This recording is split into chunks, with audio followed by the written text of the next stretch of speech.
Caitlyn, yang sebelumnya tampak seperti orang di ambang kematian, kini menunjukkan senyum cerah yang hampir tak dapat dipercaya sebagai milik orang yang sama.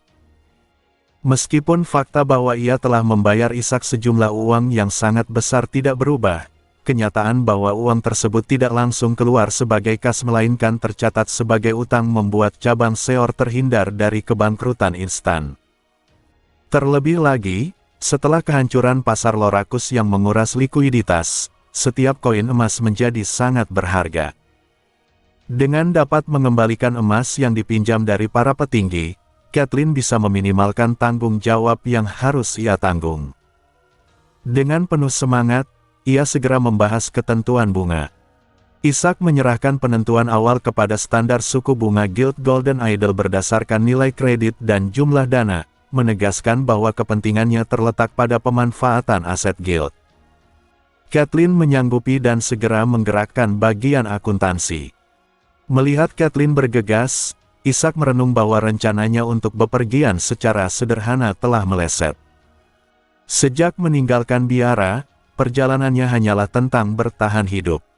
Ia sempat berpikir bisa tidur di mana saja, memakan apa saja dengan tentakelnya, dan menjadi lebih kuat seiring waktu, seperti dalam permainan.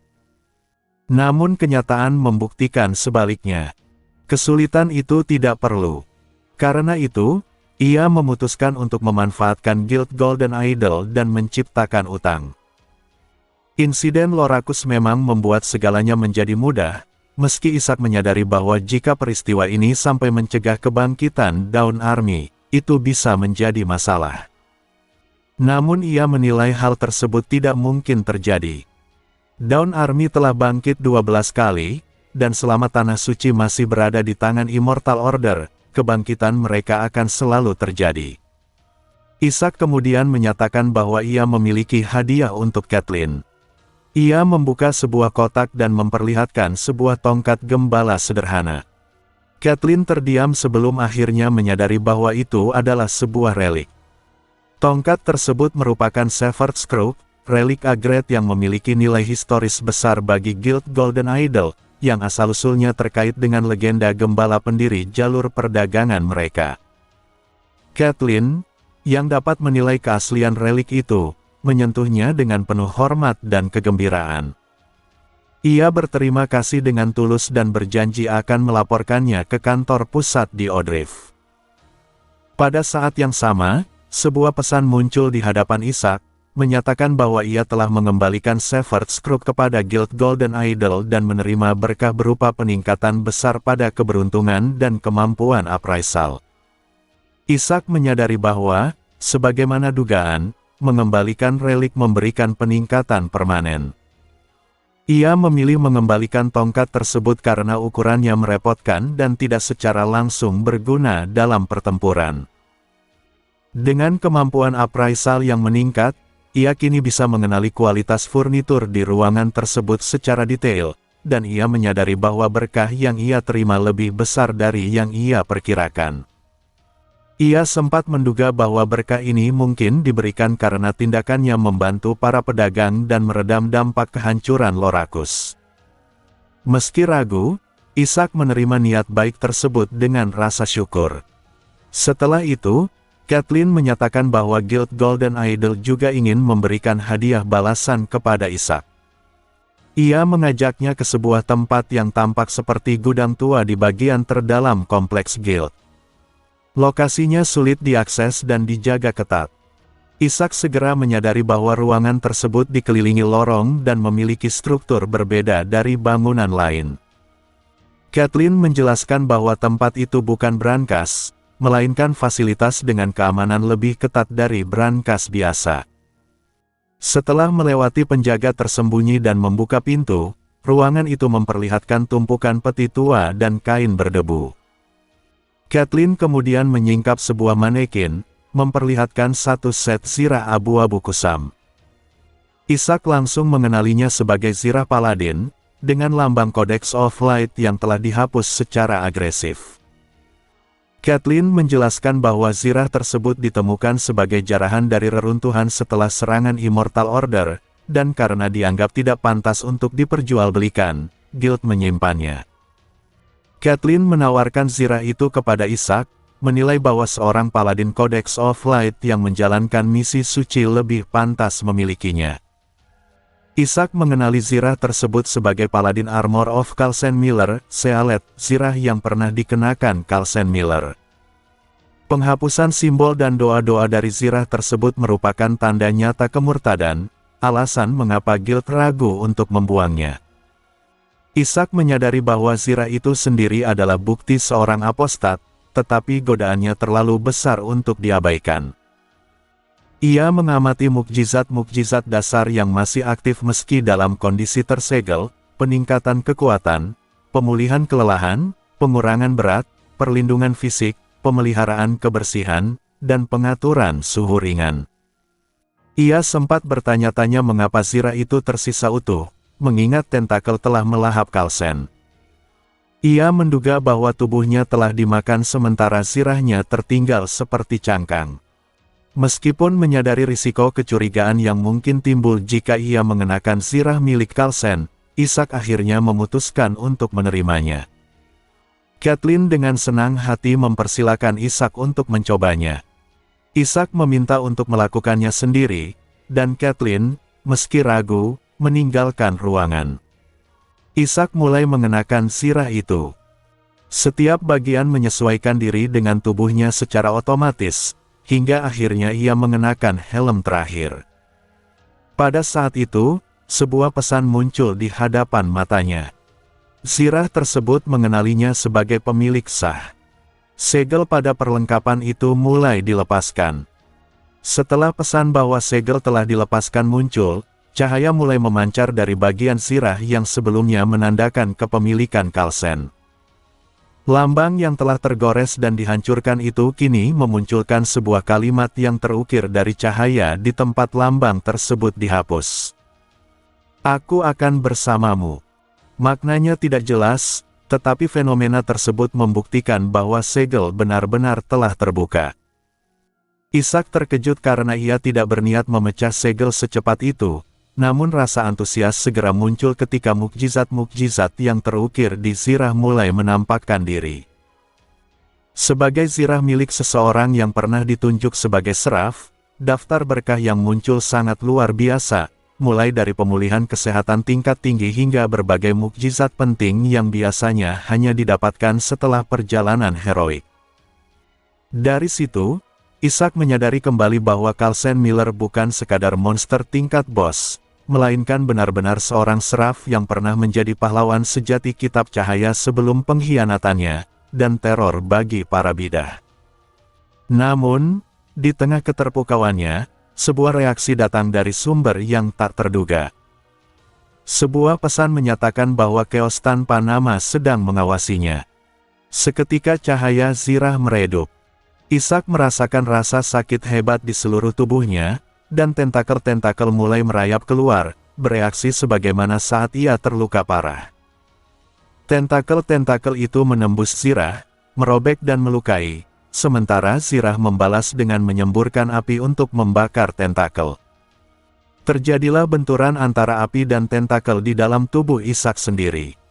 Meski menyakitkan, Isaac menyadari bahwa api dan tentakel sama-sama berfungsi untuk melindunginya, tetapi keduanya tidak mungkin hidup berdampingan.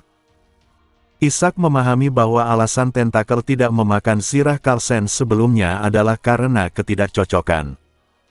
Dengan panik, ia mencoba melepaskan zirah, namun tentakel justru mengunci zirah dan mulai menggigitnya dengan rakus.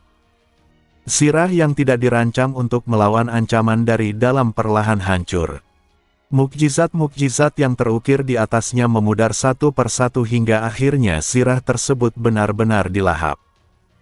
Isaac menyadari penyebabnya sederhana, dirinya kini jauh lebih kuat, dan tentakel-tentakel itu telah berkembang cukup untuk mencerna zirah sepenuhnya.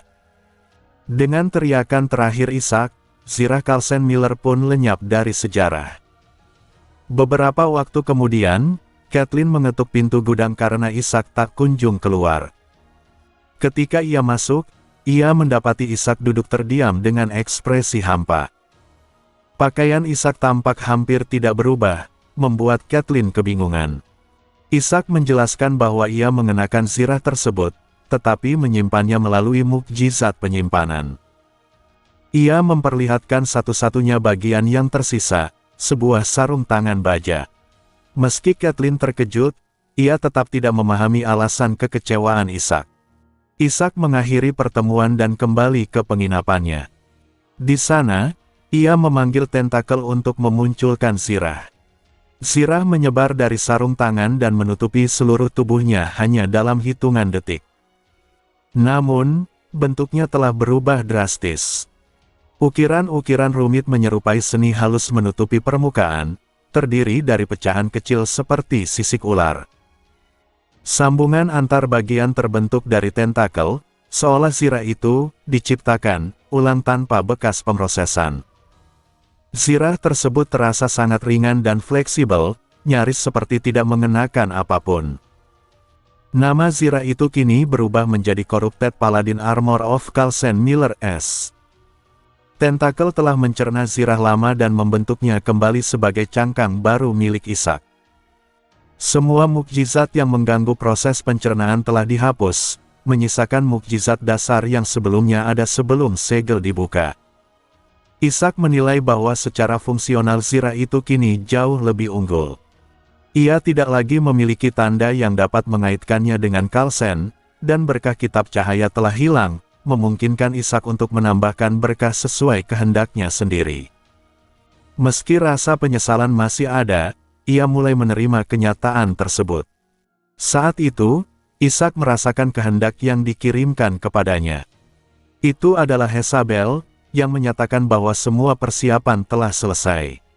Ishak pun menuju tempat pertemuan, yaitu daerah Kumuseor. Di bawah gerimis dan udara dingin, sekelompok barbarian berkumpul dengan gelisah. Mereka menggenggam senjata tersembunyi, namun tak berani mengeluarkannya karena kehadiran seorang wanita berkerudung dengan mata merah menyala, Hezabel, yang mengingatkan mereka pada rumor monster pemakan manusia. Kemudian Ishak memasuki lapangan bersama Jekuet. Orang-orang yang berkumpul adalah para barbarian yang terdesak oleh melonjaknya harga Lorakus dan runtuhnya logistik, memaksa mereka turun ke kota untuk mencari pekerjaan. Melihat Ishak mengenakan zirah paladin, ketegangan mereka meningkat, karena paladin adalah simbol ketakutan bagi barbarian. Ishak mengamati bahwa barbarian sangat beragam. Istilah barbarian merujuk pada mereka yang tidak memiliki iman, dan karena itu memiliki resistansi tinggi terhadap kekuatan berbasis iman dan sihir. Yukar sebelumnya memanfaatkan sifat ini dengan mempekerjakan mereka dan melemahkan resistansi tersebut melalui alkohol Lorakus, sebelum berusaha menundukkan mereka ke dalam kepercayaannya. Kini, Ishak berniat memanfaatkan mereka dengan cara berbeda. Ia menyapa mereka dengan sopan dan mulai bertanya apakah mereka bersedia memeluk iman kembali. Ia berkhotbah dengan memadukan ajaran kitab cahaya dan pemikirannya sendiri. Proses tersebut berlangsung singkat, disertai sesi tanya-jawab. Para barbarian yang awalnya mengira akan ditangkap atau dipaksa justru terkejut dengan pendekatan tersebut. Hezabel mencatat bahwa Ishak telah meninggalkan kesan kuat, terutama pada Jekuet, yang menunjukkan antusiasme paling besar. Ishak menyadari bahwa Jekuet telah menawarkan diri untuk menjadi Sein.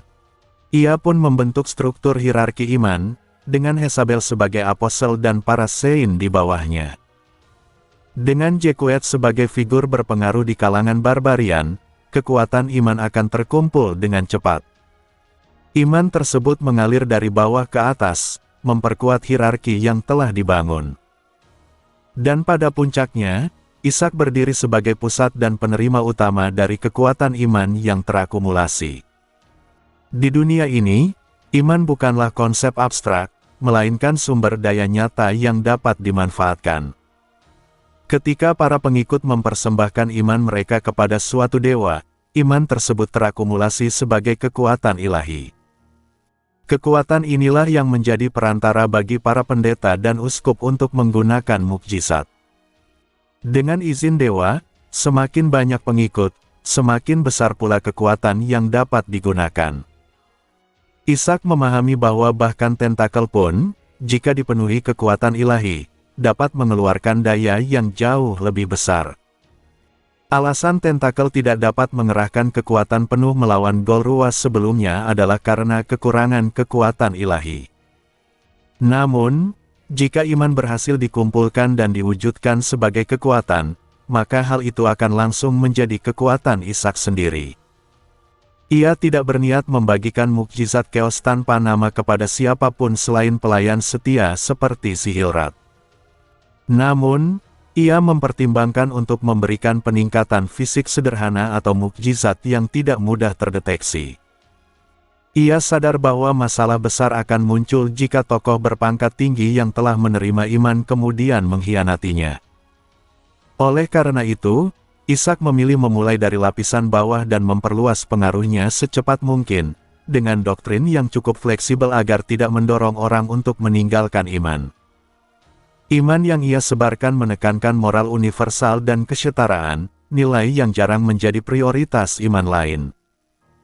Orang-orang serakah tidak akan tertarik pada ajaran ini sejak awal. Iman tersebut ditujukan bagi mereka yang terpinggirkan, para buronan, orang-orang terlantar, dan mereka yang berada di lapisan terbawah masyarakat.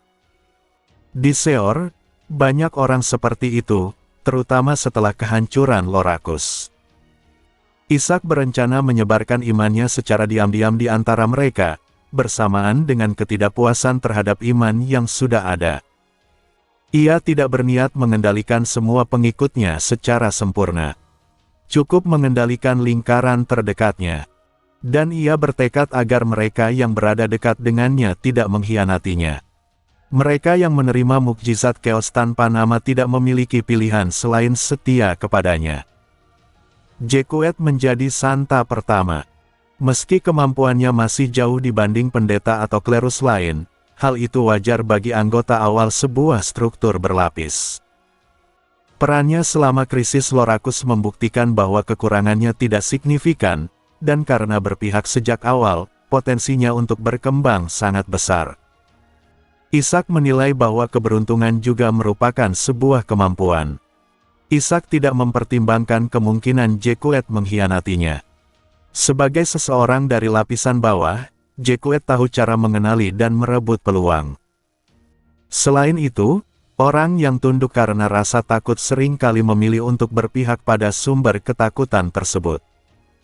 Kebaikan mudah dilupakan, tetapi ketakutan bertahan lama. Ishak hanya berharap Jekuet dapat menjalankan perannya dengan baik di Seor. Ishak kemudian menanyakan apakah Hezabel berhasil mengambil barang tersebut. Hezabel dengan senang hati mengeluarkan kain compang-camping bernoda dari dadanya. Meskipun tampak seperti kain kotor, Ishak langsung mengenalinya sebagai sebuah relik, Charles Holy Bandage B. Relik itu dapat langsung menyembuhkan luka dan menghentikan pendarahan dengan mengorbankan darah, dan berasal dari kisah kelam seorang malaikat agung yang kemudian menjadi nabi daging merah.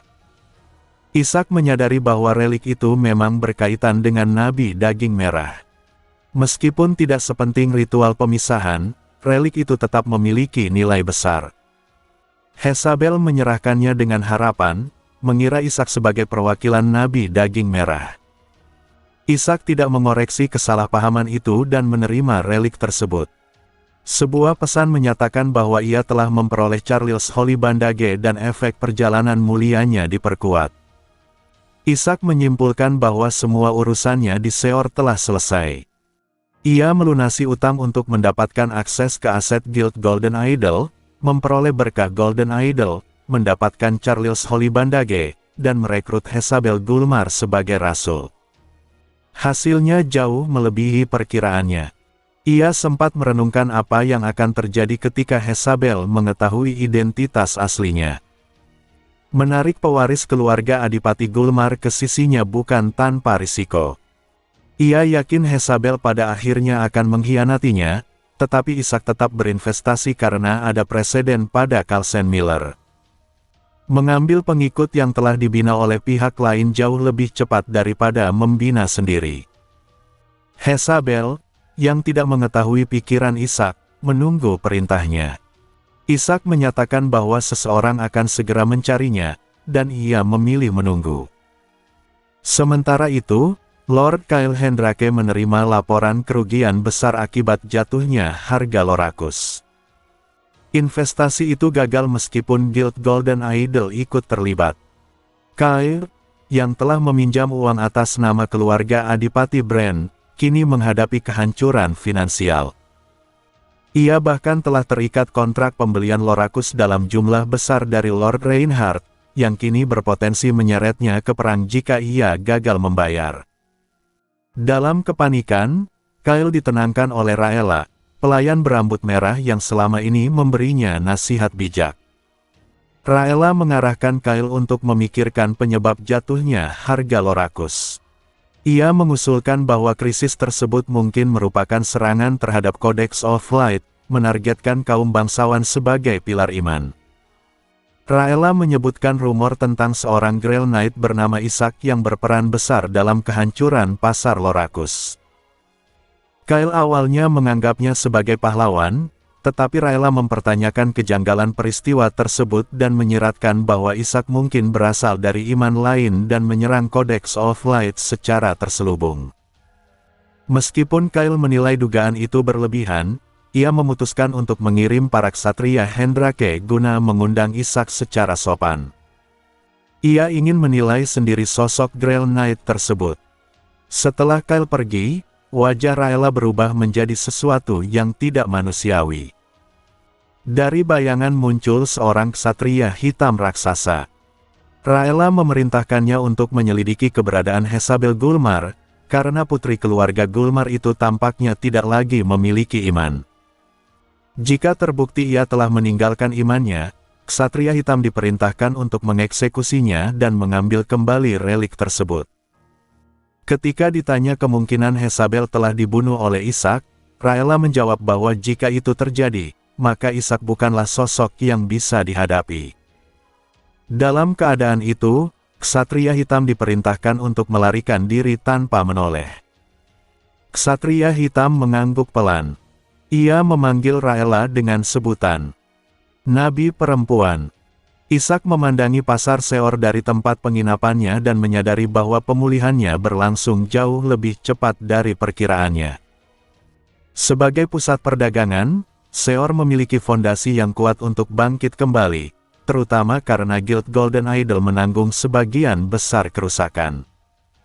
Meskipun Guild mengalami kerugian besar, hal itu dianggap sebagai kesalahan internal, sehingga tidak ada pihak lain yang bisa disalahkan. Di tengah pemulihan tersebut, nama Ishak menjadi pusat berbagai rumor. Banyak orang menyaksikan malam ketika kejatuhan harga Lorakus dimulai, saat Ishak mengejar Yukar di pasar. Meskipun detail kejadian itu tidak diketahui secara luas, cerita yang menyebar menyebutkan bahwa Ishak telah menangkap para pedagang pasar gelap yang jahat dan membebaskan para pedagang dari kebangkrutan. Rumor-rumor lain pun bermunculan, kebangkitan dewa kuno, kemunculan vampir dari klub Red Kalis, dan kisah-kisah fantastis lainnya. Namun karena semuanya dikaitkan dengan seorang Grail Knight, cerita-cerita itu terdengar lebih masuk akal bagi masyarakat. Dalam masa sulit, orang-orang membutuhkan kisah pahlawan. Bagi para pedagang, lebih mudah menerima narasi bahwa mereka dibebaskan dari pencucian otak oleh seorang Grail Knight mulia daripada mengakui keserakahan mereka sendiri. Hal itu menguntungkan Ishak, karena kisah kepahlawanannya akan tersebar ke seluruh benua. Saat memperhatikan pasar, Ishak melihat seorang bangsawan berpakaian rapi yang melintas bersama rombongan penunggang kuda menuju Guild Golden Idol. Menyadari hal itu, Ishak tersenyum dan menyimpulkan bahwa waktunya telah tiba. Ia segera mengemas barang-barangnya dan memberi isyarat kepada Hezabel. Hezabel muncul dari langit-langit dengan posisi terbalik, tampak sedikit mengantuk. Sebagai vampir, ia menjalani kehidupan malam dan memilih tempat yang jauh dari lalu lalang orang serta sinar matahari. Ishak mengatakan bahwa mereka akan segera pergi dan memintanya bersiap. Hezabel tampak lega, tanpa bertanya lebih jauh. Tak lama kemudian, tamu yang ditunggu tiba. Catelyn datang dengan wajah rumit, melihat Ishak sudah siap berangkat. Ishak berpura-pura menyesal dan mengatakan bahwa ia baru saja hendak meninggalkan Seor. Catelyn, yang tidak mengetahui maksud sebenarnya, memohon agar Ishak ikut ke guild. Di ruang tamu Guild Golden Idol, bangsawan yang tadi terlihat di pasar telah menunggu. Ia memperkenalkan diri sebagai Count Coben Reinhardt dan menyapa Ishak dengan penuh hormat. Sikap Reinhardt menunjukkan bahwa ia berada dalam posisi yang lebih rendah, karena telah bersusah payah membujuk seorang Grail Knight untuk datang menemuinya. Reinhardt memuji pencapaian Ishak, menyebut bahwa ia sendirian telah meredam kegilaan yang melanda Seor. Ishak merespons dengan rendah hati, mengatakan bahwa ia hanya mengikuti petunjuk ilahi. Reinhardt kemudian menceritakan versi rumor yang ia dengar, Seor dikendalikan oleh Dewa Gila, warga dan pedagang dicuci otak oleh Lorakus seperti narkoba, ancaman kelaparan akibat ladang yang terbengkalai, hingga kemunculan seorang Grail Knight yang mengalahkan dewa jahat itu, membangunkan para pedagang, dan membagi-bagikan kekayaannya kepada yang menderita. Ishak menahan diri untuk tidak bereaksi, meski kisah itu jelas dilebih-lebihkan dan memutarbalikkan kenyataan. Namun baginya, hasil akhir lebih penting daripada detail cerita. Reinhardt kemudian mengungkapkan maksud sebenarnya. Ia ingin menawarkan dukungan bagi perjalanan Ishak dan sekaligus meminta bantuan. Ia menyebutkan wilayah tetangganya, Hendrake, daerah pegunungan yang dulunya terkenal dengan pertambangan. Ishak terkejut mendengar nama Hendrake, karena wilayah itu berada di daftar prioritasnya. Saat ini wilayah itu memang terpuruk, tetapi 2 tahun kemudian akan menjadi titik strategis penting terkait kebangkitan Dawn Army. Reinhardt menjelaskan bahwa Viscount Lisven Hendrake telah meninggal karena penyakit misterius, dan putranya, Kyle Hendrake, kini menjadi penguasa wilayah tersebut. Kyle, menurut Reinhardt, terjerumus ke dalam perjudian finansial karena tergoda oleh seorang wanita, lalu terlibat dalam spekulasi Lorakus, meminjam uang ke sana-sini, dan akhirnya bangkrut. Kisah itu berjalan persis seperti yang telah Ishak perkirakan. Ia sudah menduga bahwa para bangsawan yang bangkrut atau para kreditur mereka akan mendatanginya. Dalam situasi seperti ini, justifikasi lebih penting daripada uang. Dengan dalih memberantas kejahatan atau ilmu hitam, para kreditur bisa menekan pihak bangkrut, sementara pihak bangkrut membutuhkan figur seperti Ishak untuk membersihkan nama mereka. Ketika Ishak bertanya apakah Reinhardt ingin menyerang Hendrake bersama-sama, Reinhardt buru-buru menolak. Ia menegaskan bahwa ia tidak ingin memperlakukan Grail Knight seperti preman dan tidak berniat menyakiti Kyle. Namun, ia tetap ingin Kyle dimintai pertanggungjawaban, terlebih karena kekacauan ini tampaknya dipicu oleh seorang wanita. Ishak menanggapi dengan sinis, mengemukakan kemungkinan bahwa wanita itu mungkin agen Red Kalis yang menyamar sebagai pelayan. Reinhardt menganggapnya terlalu mengada-ada, tetapi tetap mencatatnya sebagai kemungkinan. Di luar penginapan, Jezabel telah siap berangkat, membawa semua barangnya. Ishak menatapnya lama tanpa berkata apa-apa, menyadari ironi situasi, pewaris keluarga adipati dari Red Kalis kini berdiri di hadapannya sebagai bawahan dan debitur. Akhirnya, Ishak menghela napas dan memutuskan tujuan mereka berikutnya. Mereka akan menuju wilayah Hendrake. Selain mencari relik dan menumpas kejahatan, jika kejahatan itu kebetulan memiliki banyak uang, maka alasannya menjadi semakin kuat. Ishak memutuskan untuk tidak melakukan perjalanan ke wilayah Hendrake bersama Count Reinhardt. Reinhardt sendiri hanya singgah sebentar di Seor dengan beberapa ksatria dalam perjalanannya untuk menemui Ishak. Untuk menangkap penguasa Hendrake dan menagih utang yang ada, dibutuhkan persiapan yang jauh lebih matang, termasuk pasukan bersenjata dalam jumlah besar. Karena rute Reinhardt lebih dekat ke Hendrake, diperkirakan ia akan tiba lebih dulu atau setidaknya hampir bersamaan dengan Ishak. Sebagai bentuk perhatian, Reinhard menghadiahkan seekor kuda kepada Ishak agar ia tidak terlambat. Seorang ksatria yang mengantar kuda itu menjelaskan bahwa hadiah tersebut murni berasal dari niat baik dan kekaguman sang kaun terhadap Holy Grail Knight. Ishak menanggapi dengan santai dan menilai kuda putih yang dibawakan itu. Kuda tersebut tampak jinak dan anggun, cocok dengan zirah barunya, tetapi menurut Ishak lebih menyerupai kuda bangsawan muda daripada kuda perang. Perhatian Ishak kemudian tertuju pada seekor kuda hitam besar yang ditunggangi sang ksatria. Kuda itu terlihat jauh lebih kokoh dan garang, jelas merupakan kuda perang sejati. Ketika Ishak menunjuknya, ksatria tersebut tampak terkejut dan menjelaskan bahwa kuda itu sangat sulit dikendalikan, memiliki temperamen buruk, dan telah menjatuhkan beberapa penunggang sebelumnya. Ia khawatir Ishak bisa terluka dan terlambat tiba jika menunggangi kuda itu. Namun Ishak justru meminta kuda hitam itu dibawa kepadanya. Ia menilai bahwa meskipun garis keturunan kuda putih lebih baik, kuda tersebut tidak cocok untuk pertempuran berkuda. Begitu kuda hitam itu didekatkan, hewan tersebut langsung menunjukkan sifat liarnya, bahkan mencoba menggigit Ishak. Tanpa membuang waktu, Ishak mencengkeram moncongnya, lalu sebuah parasit dari luar dunia dengan cepat menembus batang otak kuda tersebut dan mengambil alih kendalinya. Tubuh kuda itu bergetar sesaat sebelum akhirnya menjadi patuh. Ishak merasakan emosi kuda itu, ketakutan, kegembiraan, dan dorongan naluriah lainnya. Ia menyadari tindakannya berlebihan terhadap hewan yang tak bisa berbicara, tetapi ia juga mengakui bahwa dirinya tidak pandai menunggang kuda.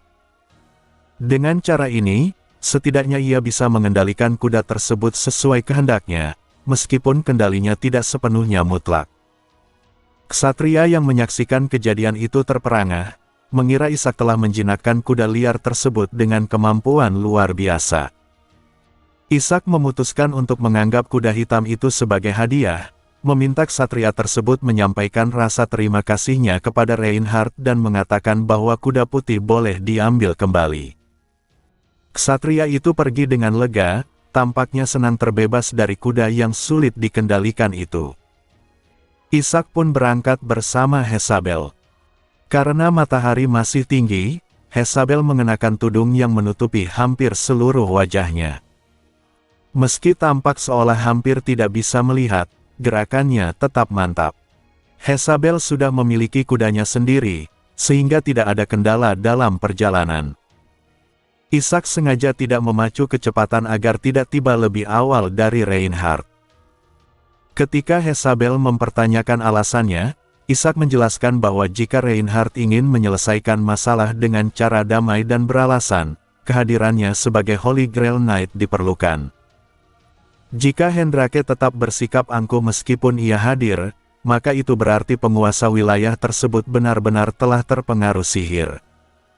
Bagi Hezabel, yang berasal dari kerajaan Wallachia yang penuh intrik dan pembunuhan terselubung, pendekatan seperti itu terasa asing. Ia menyebutkan bahwa di negerinya, masalah semacam ini bisa diselesaikan dengan memasang hadiah atas kepala seseorang, menyuap orang dalam, atau meracuni target. Konsep kehormatan, justifikasi, dan citra hampir tidak berarti di sana. Ishak menjelaskan bahwa di Kekaisaran Putih, perang terbuka dihindari sebisa mungkin karena risiko pertumpahan darah yang besar. Hezabel menimpali dengan pemahaman bahwa kesalahan kecil bisa menyebabkan banyak korban. Ishak sempat mengira Wallachia menghargai nyawa manusia, sebelum menyadari kekeliruannya. Para bangsawan Wallachia secara harfiah hidup dari mengisap darah rakyatnya. Perang berarti menghancurkan ladang yang seharusnya bisa mereka manfaatkan sendiri. Dalam pikirannya, Ishak membandingkan kedua sistem tersebut. Di Wallachia, karena para bangsawan tidak membutuhkan makanan, rakyat bisa menyimpan seluruh hasil panen mereka, memungkinkan pertumbuhan populasi, industri, dan seni. Konflik terjadi di kalangan bangsawan, dan mereka yang berguna bisa diangkat menjadi bangsawan melalui ikatan darah. Namun kekayaan tetap dimonopoli oleh segelintir keluarga, dan kematian para bangsawan seringkali disebabkan oleh pembunuhan atau bahkan penghilangan, karena tubuh vampir bernilai tinggi hingga sisa-sisanya pun diperebutkan. Isaac secara emosional merasa bahwa Codex of Light tampak lebih baik, meskipun ia sadar itu adalah sudut pandang modern yang belum tentu sejalan dengan pemikiran orang-orang di era tersebut. Percakapan berlanjut ketika Isaac menyinggung status Jezabel sebagai pewaris keluarga Gulmar. Ia heran mengapa seorang gadis dengan kedudukan hampir setara putri bisa berkelana bebas. Ekspresi Jezabel mengeras, dan ia menjawab bahwa hal itu berkaitan dengan Red Chalice Club. Sebelum ia bisa melanjutkan, sebuah jeritan terdengar dari arah depan. Tak lama kemudian, sebuah gelondongan kayu besar menghantam tanah dengan keras, membuat tanah dan batu berhamburan. Sekelompok orang berzirah berat terlihat berusaha menghindar. Isaac mengamati mereka dan menyadari bahwa mereka adalah para ksatria. Gelondongan lain kembali melayang, menandakan situasi yang buruk. Di lokasi penebangan kayu di sebuah lembah miring, para ksatria itu diserang oleh seekor troll setinggi 3 meter dengan kulit pucat menyerupai batu. Troll tersebut, meskipun terluka, terus beregenerasi. Para ksatria berteriak meminta panah api dan obor, tetapi jelas mereka kewalahan. Isaac menyimpulkan tidak ada pendeta di antara mereka, karena jika ada berkah api, troll itu seharusnya bisa ditangani dengan mudah. Jezabel bertanya apakah mereka perlu membantu. Isaac menilai bahwa para ksatria itu mungkin adalah orang-orang Count Reinhardt dan memutuskan untuk turun tangan sendiri. Ia memacu kudanya dan menyerbu troll sambil menghunus Sword of Judgment. Troll itu melemparkan gelondongan kayu ke arahnya, tetapi kudanya bergerak lincah menghindar, mengejutkan para ksatria yang menyaksikan. Isaac mendekat kembali. Troll mengayunkan kayu itu, memaksa Isaac melompat turun dari kuda. Sesuai perintahnya, kuda itu segera menjauh. Isaac kemudian menyerang, menebas dada troll dengan Sword of Judgment. Luka besar yang terbakar oleh api suci muncul, membuat troll yang sebelumnya beregenerasi kini menjerit ketakutan. Para ksatria segera menyadari peluang itu dan membantu mengepung troll. Troll berusaha mempertahankan jarak dengan mengayunkan kayu. Isaac menguji kekuatan zirah barunya dengan sengaja menerima serangan. Gelondongan kayu itu hancur, sementara ia hanya terdorong mundur sedikit.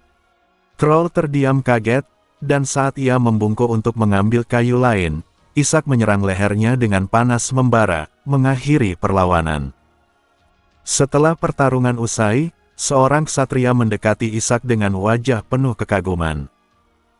Ia memperkenalkan dirinya sebagai Owen Renly, wakil Kapten Ordo Ksatria Hendrake, dan menyatakan bahwa mereka sedang menjalankan misi atas perintah Lord Kyle Hendrake.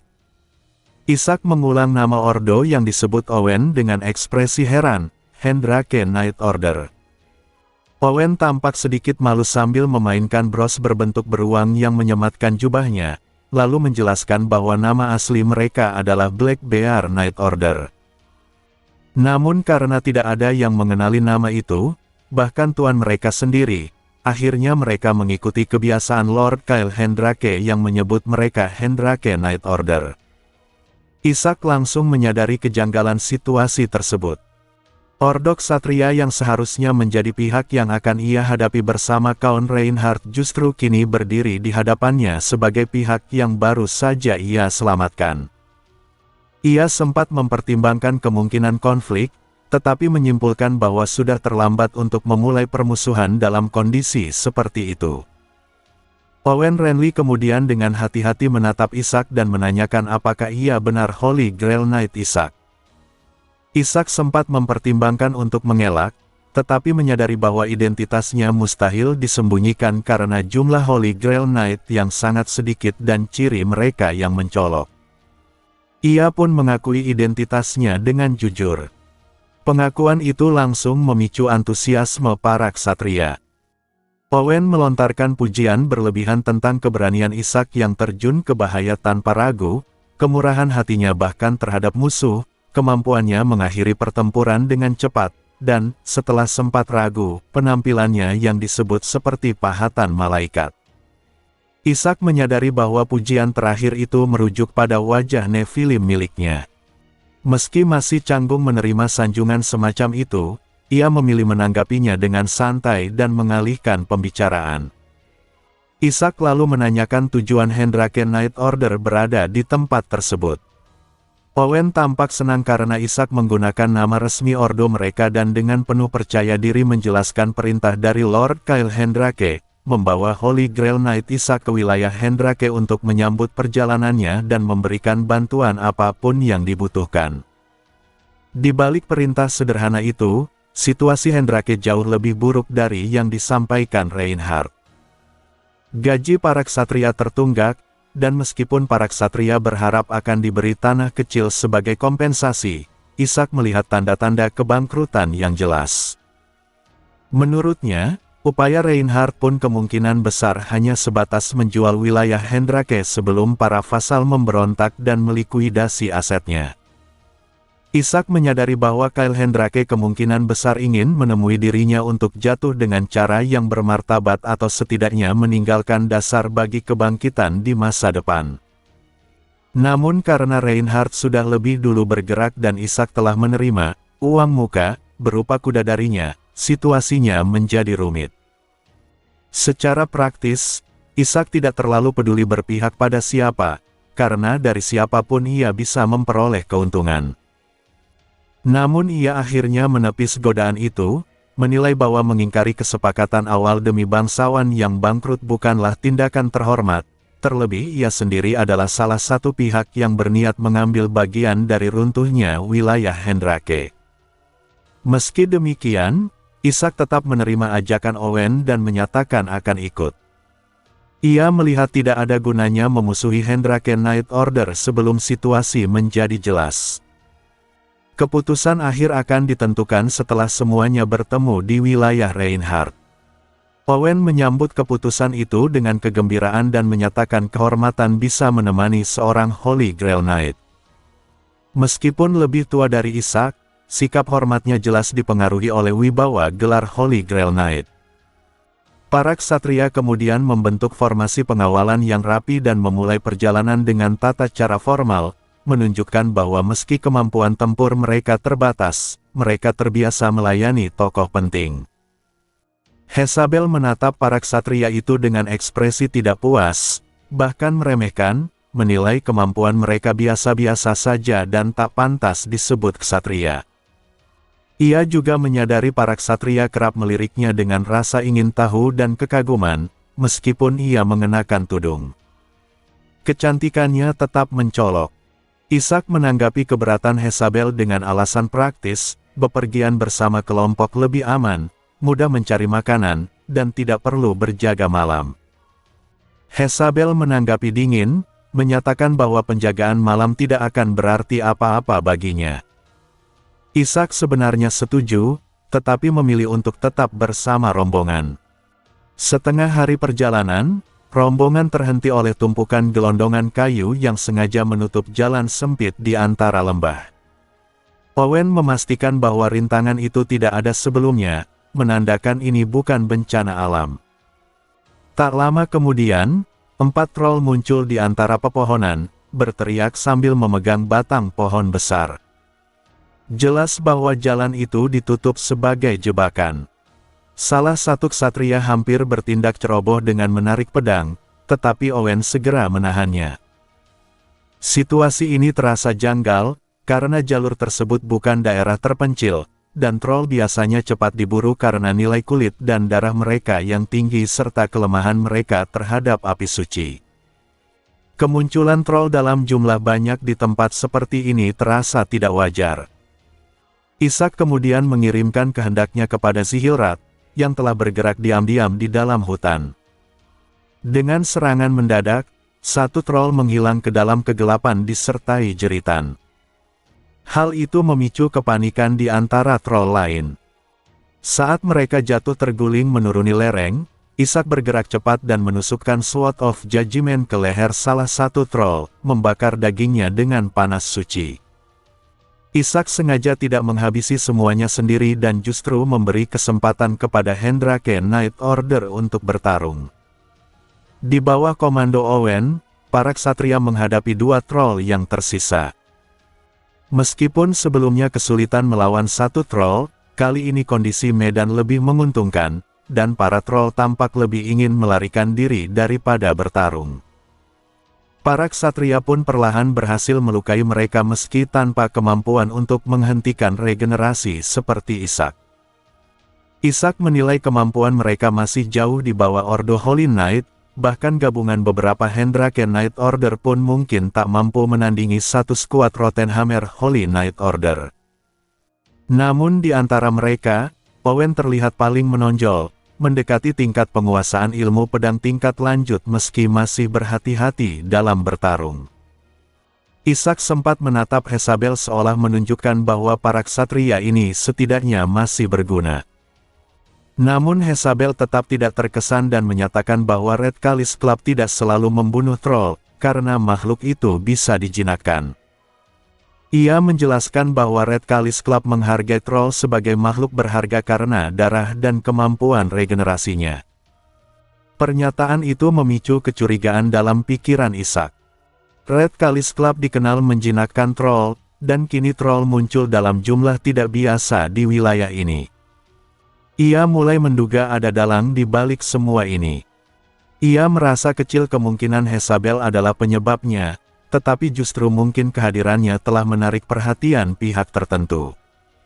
Seorang pewaris adipati yang membelot dari Red Chalice Club tidak mungkin dibiarkan begitu saja.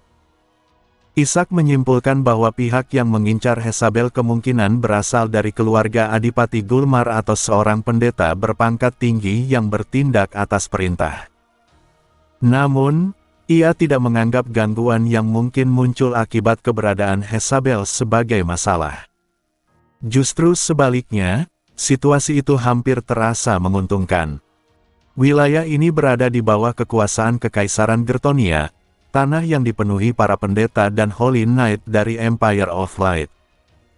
Jika musuh berani menampakkan diri di sini, itu sama saja dengan menjerumuskan diri ke bawah cahaya matahari. Ishak bahkan berharap akan ada serangan mendadak. Hezabel mampu melindungi dirinya sendiri, dan gangguan kecil seperti troll atau rintangan jalan tidak berarti apa-apa baginya. Ia justru ingin lawan segera memperlihatkan diri dan menggali kuburannya sendiri di bawah pengawasannya. Namun, berlawanan dengan perkiraannya, tidak ada gangguan lanjutan. Rombongan Ishak tiba di pintu masuk wilayah Hendrake tanpa insiden. Jembatan di depan mereka menandai perbatasan wilayah Hendrake. Ishak merasa sedikit kecewa karena perjalanan berakhir terlalu lancar. Ia menduga musuhnya tidak bodoh, atau mungkin hanya ingin menguji kekuatannya. Meski serangan troll acak masih mungkin terjadi, mengabaikan kejanggalan ini sepenuhnya bukanlah pilihan bijak. Jelas bahwa pihak lawan tidak berniat mencelakai Hezabel secara langsung, karena troll tidak akan menjadi ancaman baginya. Ishak sempat mempertimbangkan kemungkinan menggunakan Hezabel sebagai umpan untuk memancing musuh keluar, tetapi menyadari bahwa hal itu akan membuatnya harus menghadapi pengejar sendirian. Meski ia bersedia melawan banyak orang dengan kekuatan Codex of Light, menghadapi musuh yang tidak diketahui seorang diri bukanlah sesuatu yang ia inginkan. Saat Ishak tenggelam dalam pikirannya, ia melihat sekelompok orang di depan jembatan. Seorang pria setengah baya di barisan depan sedang berteriak pada prajurit penjaga jembatan, memerintahkan agar Kyle Hendrake segera bersiap menerima tamu. Hendrake Knight Order memperlambat langkah mereka. Owen mengenali pria itu sebagai Count Reinhardt. Ketegangan langsung menyebar di antara para ksatria Hendrake. Reinhardt dan pasukan pribadinya, termasuk beberapa ksatria, ternyata tiba lebih dulu. Reinhardt menoleh dan segera melihat Ishak di barisan depan bersama Owen. Karisma Ishak membuatnya mudah dikenali. Reinhardt menyapa Ishak dan mempertanyakan mengapa ia datang bersama para ksatria itu. Sebelum Owen sempat menjawab, Ishak menjelaskan bahwa mereka adalah Black Bear Knight Order, yang juga dikenal sebagai Hendrake Night Order. Penyebutan nama itu memicu gumaman dan ketidaknyamanan di antara kedua belah pihak. Para ksatria Hendrake mengetahui kondisi wilayah mereka yang genting dan telah mendengar rumor tentang kemungkinan invasi dari Reinhardt. Sementara itu, pasukan Reinhardt pun waspada, karena meski Reinhardt mengklaim hanya ingin menegur putra temannya, jumlah pasukan yang ia bawa terlalu besar untuk sekadar kunjungan. Pertemuan tak terduga di tengah jalan membuat semua pihak waspada, tak satu pun ingin menjadi pihak pertama yang menghunus pedang. Saat semua mata tertuju pada Isaac dan Reinhardt, Owen dan Reinhardt berbicara bersamaan, menanyakan hubungan Isaac dengan pihak lain. Isaac menjawab dengan santai bahwa ia hanya membantu mereka keluar dari masalah. Ia lalu melangkah maju, diikuti Reinhardt dan Owen dengan ragu. Situasi ini terasa menyenangkan bagi Isaac. Ia menjadi kartu truf. Jika konflik terjadi, ia bisa menentukan pihak mana yang berpihak pada keadilan. Demi menghindari kemurkaannya, kedua belah pihak tidak bisa sembarangan memulai pertikaian. Isaac mengusulkan agar mereka masuk dan menyelesaikan masalah dengan dialog jika memungkinkan. Reinhardt dan Hendrake Night Order memasuki wilayah itu dengan jarak canggung. Wilayah Hendrake terletak di antara lembah-lembah besar, dengan desa yang tampaknya lebih bergantung pada peternakan daripada pertanian karena minimnya lahan subur. Isaac memandang desa itu dan mengingat bahwa di tempat inilah, 2 tahun kemudian, sebuah peristiwa besar akan terjadi. Di desa inilah hampir terjadi kelahiran Dewa Baru, peristiwa yang memicu dimulainya Dawn Army ke-13. Tokoh di balik upaya tersebut adalah Kalsen Milter, yang meninggalkan Codex of Light demi menjadi dewa dari iman ke-9 dengan bantuan Red Chalice dan Immortal Order. Namun, upaya itu berakhir gagal, dan Kalsen akhirnya melarikan diri ke Black Empire. Kemarahan White Empire atas percobaan pendirian iman baru di wilayahnya mendorong deklarasi Dawn Army secara tergesa-gesa. Isaac menyadari bahwa meski Kalsen Miller telah mati, pembentukan Dawn Army kemungkinan besar tetap akan terjadi. Upaya kelahiran dewa hanyalah pemicu. Kemarahan dan ketidakadilan dalam masyarakat akan terus mendorong seruan perang suci. Karena itu, Isaac berniat mengendalikan pemicu tersebut. Saat mereka tiba di kastil besar di atas lembah, Owen bergegas ke depan untuk mengumumkan kedatangan mereka dan segera pergi bersama para ksatria Hendrake. Reinhardt memperhatikan mereka pergi dengan alis bergetar, tetapi tampak lega karena Isaac tetap bersamanya. Reinhardt mengakui kebingungannya terhadap situasi ini. Ia menegaskan bahwa niatnya adalah menyelesaikan masalah secara damai, meski ia sendiri menyadari betapa tidak masuk akalnya membawa pasukan besar untuk tujuan tersebut. Jika perundingan gagal, bentrokan tampaknya telah ia perhitungkan sebagai kemungkinan, dengan asumsi beberapa korban bisa diterima demi mendapatkan kompensasi. Sementara itu, Kyle Hendrake pasti berusaha keras agar tidak kehilangan apapun. Isaac menekankan bahwa selama belum ada darah tertumpah, Hendrake belum memiliki alasan untuk membalas atau menghindari pembayaran. Namun, ia sendiri tidak benar-benar percaya bahwa penyelesaian damai mungkin terjadi. Wilayah Hendrake hampir bangkrut, dan Reinhardt pun terancam jika gagal merebut wilayah itu. Menurut Isaac, pertumpahan darah hampir tak terelakkan. Ia hanya perlu memutuskan pihak mana yang akan ia dukung. Di gerbang kastil, mereka mendapati pintu tertutup rapat tanpa penjaga. Reinhardt berteriak memperkenalkan dirinya dan memerintahkan agar gerbang dibuka, tetapi tak ada jawaban. Ia kehilangan kesabaran dan mulai melontarkan hinaan tentang masa lalu Kyle Hendrake. Akhirnya, seorang ksatria tua muncul. Ksatria itu adalah Baxter, yang segera dikenali Reinhardt. Baxter meminta Reinhardt menunjukkan sikap yang pantas sebagai tamu, terutama di hadapan Holy Grail Knight. Penyebutan Isaac memaksa Reinhardt menahan diri. Ia akhirnya setuju untuk kembali esok hari dan meninggalkan wilayah itu. Saat mundur, Reinhardt menjelaskan bahwa Baxter adalah mantan Imperial Knight yang dihormati karena martabat dan kemampuannya. Isaac menyimpulkan bahwa Baxter kemungkinan adalah Kapten Hendrake Knight Order, dengan Owen sebagai wakilnya. Ia merasa seolah akhirnya bertemu ksatria sejati. Saat meninggalkan kastil, Isaac merasa seakan bertatapan mata dengan Baxter dari kejauhan. Setelah Reinhardt dan Isaac pergi, Kyle Hendrake meluapkan amarahnya. Ia tidak mengerti mengapa Holy Grail Knight datang bersama Reinhardt. Owen mencoba menjelaskan bahwa situasinya tidak memungkinkan untuk bertahan lebih lama. Kyle kebingungan, karena niat awalnya hanyalah bertemu Holy Grail Knight, menceritakan kesulitannya, dan meminta nasihat seperti dalam kisah para santo. Di tengah kebingungannya, Raela mendekatinya dan membisikkan penghiburan. Ia menanamkan gagasan bahwa Kyle telah terjerat dalam rencana jahat, bahwa pihak lain mengincar wilayah Hendrake, dan bahwa bahkan kejatuhan Loracus mungkin bagian dari konspirasi untuk menjatuhkannya. Pikiran bahwa semua ini bukan kesalahannya sendiri, melainkan hasil intrik licik, mulai menggoda Kyle. Meski masih tersisa sedikit keraguan, kata-kata Raela perlahan menenangkan dirinya dan menegaskan bahwa wilayah Hendrake dan dirinya sendiri sangatlah berharga. Raela terus membisikkan kata-kata yang memperkuat manipulasi terhadap Kyle. Ia menekankan bahwa Kyle adalah sosok yang terlalu mulia dan penting, satu-satunya yang mampu melindungi wilayah Hendrake dari kekuatan jahat yang mengincarnya. Perlahan, Kyle mulai merasa penjelasan itu masuk akal.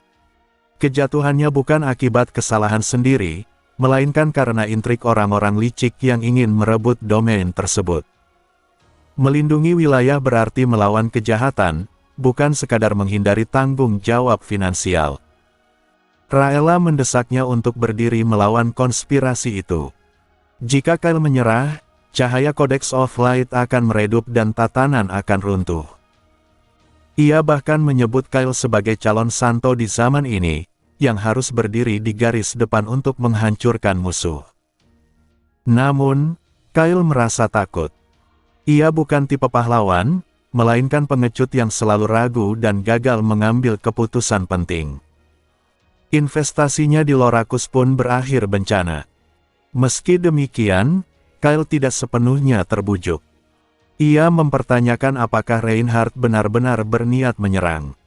Jika serius, Reinhardt seharusnya membawa lebih banyak pasukan dan perlengkapan pengepungan.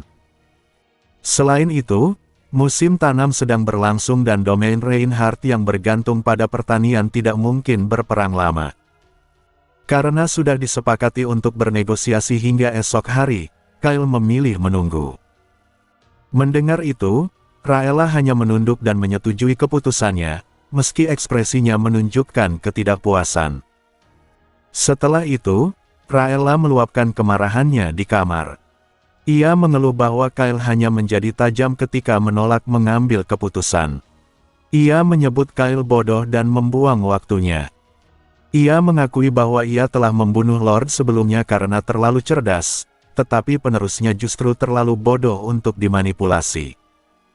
Seorang ksatria hitam yang ia panggil menyarankan penggunaan obat atau pengendalian pikiran, namun Raela marah. Ia menegaskan dirinya sebagai malaikat Red Kalis, nabi daging merah, dan menyatakan bahwa tipu daya dan konspirasi adalah ranahnya. Raela lalu mencengkeram helm ksatria hitam itu, memperlihatkan gambaran dunia akhirat versi Red Kalis, di mana tidak ada perbedaan antara surga dan neraka, hanya siapa yang menjadi tamu dan siapa yang menjadi hidangan. Setelah melepaskannya, ksatria itu jatuh terengah-engah. Raela menjelaskan bahwa ia menjalankan banyak operasi di berbagai tempat dan tidak boleh mengabaikan wilayah ini. Ia membutuhkan pikiran Kyle tetap utuh untuk mengungkap rahasia yang ditinggalkan Lord sebelumnya. Karena itu, ia tidak bisa merusaknya, meski meragukan kecerdasan Kyle. Raela kemudian menanyakan tentang Holy Grail Knight dan Hezabel. Ksatria Hitam melaporkan bahwa ia menemukan Jezabel dan mengakui telah berkhianat. Ia mencoba menciptakan kerusuhan dengan troll, namun mendapati bahwa Jezabel tampaknya setia pada Grail Knight. Raela menertawakan konsep kesetiaan tersebut, merasa aneh melihat seorang vampir yang tidak tahan matahari setia pada Paladin Cahaya. Meski begitu, ia merasakan bahwa iman Jezabel tidak tertuju pada Red Kalis. Raela menganggap Grail Knight tidak waras karena membawa pewaris Gulmar, tetapi menilai hal itu tidak terlalu penting. Ia lalu memerintahkan agar membawa anak kucing tersesat untuk diinterogasi langsung. Keesokan harinya saat makan siang, Reinhardt mengumpat ketika melihat Baxter memasuki penginapan. Umpatan itu ditujukan pada Kyle.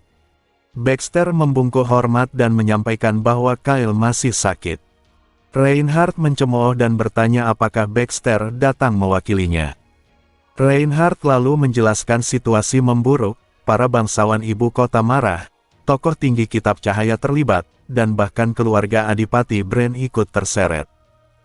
Ia menegaskan bahwa ini mungkin kesempatan terakhir untuk menyelesaikan masalah secara moderat. Reinhardt mengungkap bahwa ada pihak yang menyebut dirinya juga korban dan menjanjikan keuntungan besar jika ia menangani urusan ini dengan cara keras.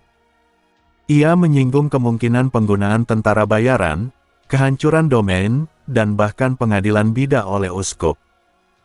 Ia menegaskan bahwa dirinya justru mencoba mencegah semua itu. Meski begitu, Baxter hanya menjawab dengan tenang bahwa ia melakukan yang terbaik dalam kapasitasnya. Baxter meminta Reinhardt menghindari konflik, karena situasi internal domain sangat rapuh dan percikan kecil bisa memicu perang besar.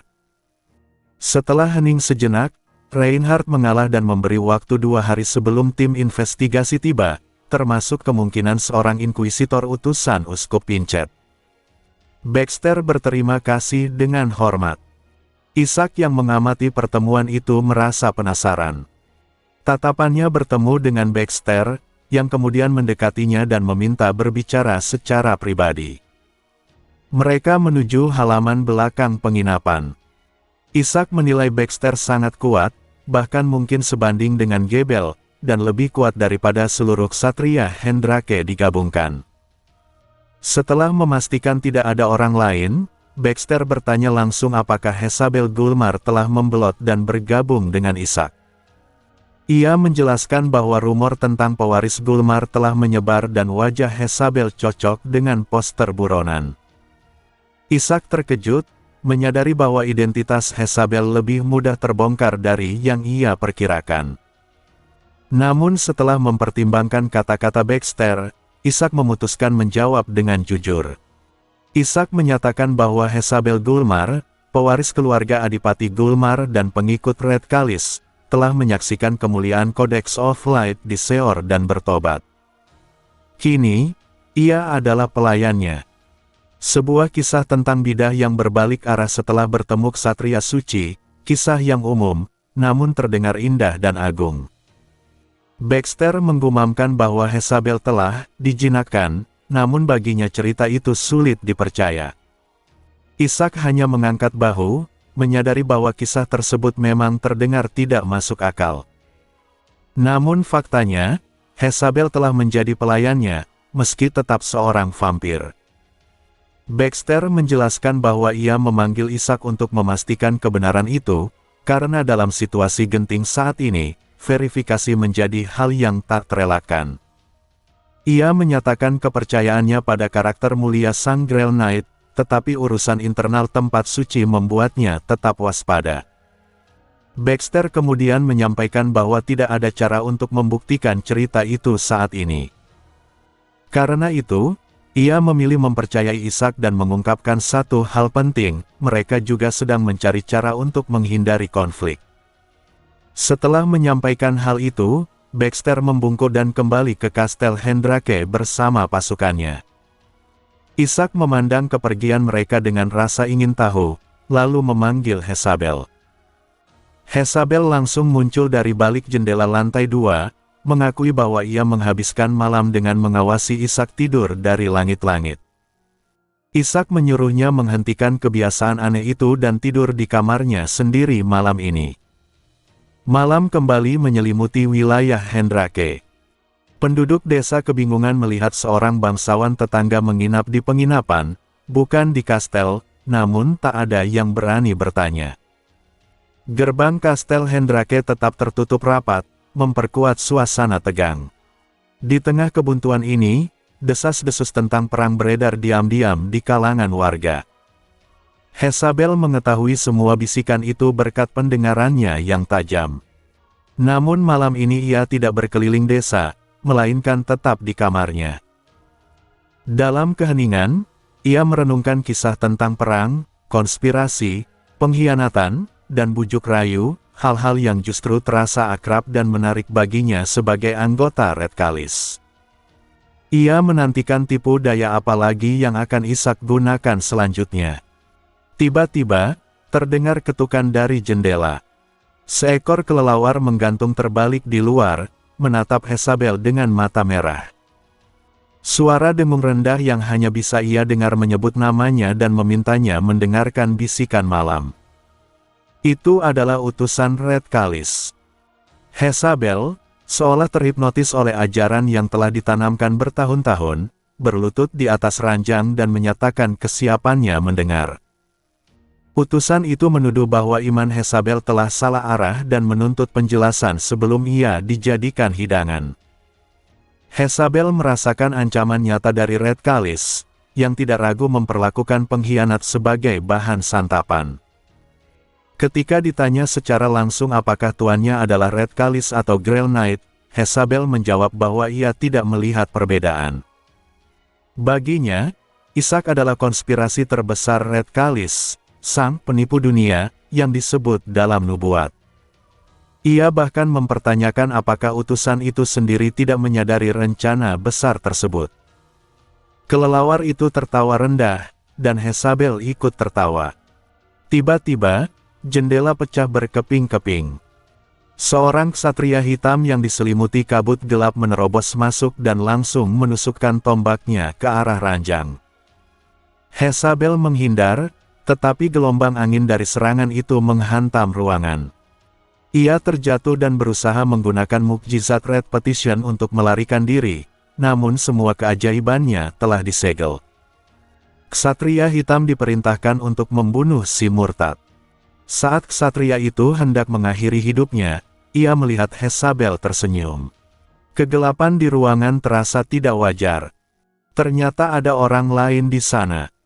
Serangan mendadak datang dari kegelapan, dan ksatria hitam terlempar keluar jendela dengan dentuman keras. Ishak muncul setelah berhasil melakukan penyergapan. Hezabel berseru gembira karena rencana Ishak terbukti benar, seorang pembunuh memang datang. Namun Ishak tidak sepenuhnya puas, karena serangan awalnya berhasil ditahan. Ia telah menggunakan ilmu pedang Eight Branches tanpa menampakkan tentakel-tentakelnya, membuat kamar Hezabel hancur berantakan. Kelelawar utusan telah mati, tetapi ksatria hitam bangkit kembali dan menahan serangan Ishak dengan tenang. Dari pertarungan itu, Ishak menyadari bahwa kemampuan pedang lawannya lebih unggul. Pertarungan berlanjut sengit. Pedang penghakiman Ishak menyala dengan api saat bertabrakan dengan kabut hitam. Meski mengenakan zirah Kalsen Miller yang diperkuat tentakel, kekuatan ksatria hitam sangat besar. Serangan bertubi-tubi memaksa Ishak bertahan. Ia menerima tebasan ke pinggang yang nyaris mematahkan tulangnya, namun berhasil selamat berkat zirah tersebut. Jika tidak, tubuhnya bisa terbelah dua dan kekacauan besar akan terjadi di seluruh desa. Ketika ksatria hitam kembali menekan dengan serangan berlapis, Ishak merasakan kehendak Hezabel. Sebuah anak panah busur silang melesat dan menembus sisi helm Ishak sekaligus wajah ksatria hitam. Serangan itu mengguncang lawan dan membuka celah. Ishak memuji Hezabel, menyadari bahwa koordinasi mereka memungkinkan serangan itu berhasil. Keributan menarik perhatian penduduk desa dan pasukan Reinhardt. Kerumunan mulai berkumpul, membuat ksatria hitam goyah karena rencananya memang untuk membunuh dengan cepat dan melarikan diri. Di wilayah Kekaisaran Gertonia, kehadiran banyak saksi menjadi kerugian besar baginya. Seseorang mengaktifkan relik tingkat rendah dengan mukjizat Kalis, memancarkan cahaya menyilaukan yang melumpuhkan ksatria hitam sesaat. Ishak segera memanfaatkan kesempatan itu. Ia melangkah maju dan mengaktifkan Ishak Swordsmanship, 8 Branches. 8 tebasan menghantam tubuh ksatria hitam, membakar kabut gelap yang menyelimutinya dan menghancurkan helmnya. Ketika helm itu terlepas, wajah berdarah di baliknya terlihat jelas. Seorang warga desa bergumam dengan terkejut. Owen. Di balik helm yang hancur, terungkap bahwa ksatria hitam tersebut adalah Owen, wakil Kapten Ordo Ksatria Hendrake. Anak panah busur silang yang ditembakkan Hezabel menembus pipi Owen. Ia menutup wajahnya dengan tangan, namun darah yang mengalir deras membuat wajahnya tetap terlihat jelas. Owen mencabut anak panah itu dengan kasar dan mengaum keras. Suara itu lebih menyerupai raungan binatang daripada teriakan manusia, hingga membuat kulit Ishak terasa geli dan orang-orang di sekitar terhuyung atau jatuh terduduk. Dalam kondisi tersebut, Owen menatap Hezabel dengan tekad seolah ia harus menyelesaikan tujuannya apapun yang terjadi. Namun Hezabel dengan cerdik bersembunyi di balik Ishak, menunggu celah, sehingga Owen tidak mudah menyerangnya. Jika ia menyerbu secara sembrono, besar kemungkinan ia justru akan dikalahkan oleh Hezabel sementara Ishak terus mencari peluang. Seiring waktu berlalu, posisi Owen semakin tidak menguntungkan. Ishak mengejeknya dengan tenang, menyatakan bahwa seorang pembunuh seharusnya melarikan diri ketika identitasnya terbongkar. Owen terdiam sejenak, lalu ketika Reinhardt muncul bersama para ksatria, ia langsung berbalik tanpa ragu. Dengan kekuatan Reinhardt dan para ksatrianya, Owen tidak memiliki peluang menang. Reinhardt memerintahkan pengejaran, dan para ksatria serta prajurit bergerak serentak. Ishak tidak ikut mengejar, melainkan berdiri agak jauh untuk menyaksikan perlawanan terakhir Owen. Tiba-tiba, sesuatu menerobos barisan prajurit dengan dentuman keras. Itu adalah seekor kuda hitam raksasa tanpa kaki, diselimuti energi gelap yang sama seperti aura Owen sebelumnya. Owen menaiki kuda tersebut dan menembus kepungan dalam sekejap. Reinhardt berteriak agar semua orang segera mengejar, namun Ishak menghentikannya. Kecepatan kuda itu luar biasa, seolah terbang. Bahkan jika mereka langsung mengejar dengan kuda, hasilnya tidak akan berbeda. Yang terpenting bukan menangkap pelaku, melainkan kemana ia pergi. Semua orang melihat Owen melaju lurus menuju Kastel Hendrake. Dengan demikian, pelaku kejahatan telah dipastikan adalah Kyle Hendrake. Meski malam telah larut, penduduk kota dan para prajurit sulit kembali tidur. Kejadian tersebut mengguncang semua orang, terutama warga kota. Di ruang makan penginapan, Ishak dan Reinhardt membahas insiden itu. Identitas Hezabel disamarkan sebagai pengikut Ishak. Menurut penjelasan Ishak, Owen keliru menyerang kamar Hezabel karena salah mengira kamar Ishak. Reinhardt mempertanyakan alasan Kyle Hendrake menargetkan Ishak. Ishak menyebutkan kemungkinan untuk menghilangkan alasan Reinhardt atau untuk mengalihkan situasi ke arah lain. Ia tidak menjelaskan keterlibatan Red Kalis Club, dan justru mengarahkan pembicaraan pada inti masalah. Fakta bahwa seorang ksatria yang ditugaskan negara melakukan serangan malam hari dan melarikan diri dengan Phantom Steed merupakan bukti nyata kejahatan. Terungkapnya wajah Owen dan pelariannya dengan kuda hantu memberikan dampak visual yang besar. Reinhardt menyimpulkan bahwa Kyle Hendrake telah kehilangan akal. Tidak ada jalan lain selain bertindak. Ishak pun setuju. Setelah diserang, ia tak lagi bisa bersikap netral dan harus berpihak pada Reinhardt. Reinhardt menyatakan akan segera meminta pengiriman pasukan. Meski Kastel Hendrake sulit diserbu dan musim tanam hampir tiba, ladang mereka sudah rusak akibat belalang. Ia ingin menyelesaikan masalah ini dengan cepat sebelum para inkuisitor Codex of Light tiba. Isaac merasa tertekan, mengingat pengalamannya dengan Inkuisitor Isolde Brand. Jika Inkuisitor lain setajam dia, situasinya akan semakin berbahaya. Ia menyimpulkan bahwa semua harus diakhiri secepat mungkin. Di Kastel Hendrake, Kyle terkejut menerima laporan bahwa Owen kembali dengan anak panah menembus wajahnya dan pasukan Reinhardt telah mengepung kastel. Kyle memaki Reinhardt dan memerintahkan persiapan pengepungan, yakin bahwa dengan bertahan cukup lama mereka bisa menang. Kastel yang dibangun di lereng bukit sulit diserang, dan Kyle bahkan mulai membayangkan tidak perlu melunasi utangnya jika berhasil bertahan. Raella, di kamarnya, menekan dahinya dengan frustrasi. Ia menyadari bahwa mereka kekurangan persediaan makanan karena musim semi dan tidak siap untuk perang bertahan. Bahkan jika berhasil bertahan sementara, mereka akan kelaparan di masa depan. Di lantai kamarnya, Owen berlutut, menunggu penyembuhan. Raella sengaja menundanya agar Owen menderita. Raella akhirnya menyembuhkannya dengan mukjizat Red Kalis. Darah memenuhi ruangan, menetes ke lantai dan diserap oleh kakinya. Ia menyuruh Owen memakan segumpal daging merah, sisa jamuan Red Kalis. Setelah memakannya, semua luka Owen sembuh dan kekuatan besar mengalir dalam tubuhnya.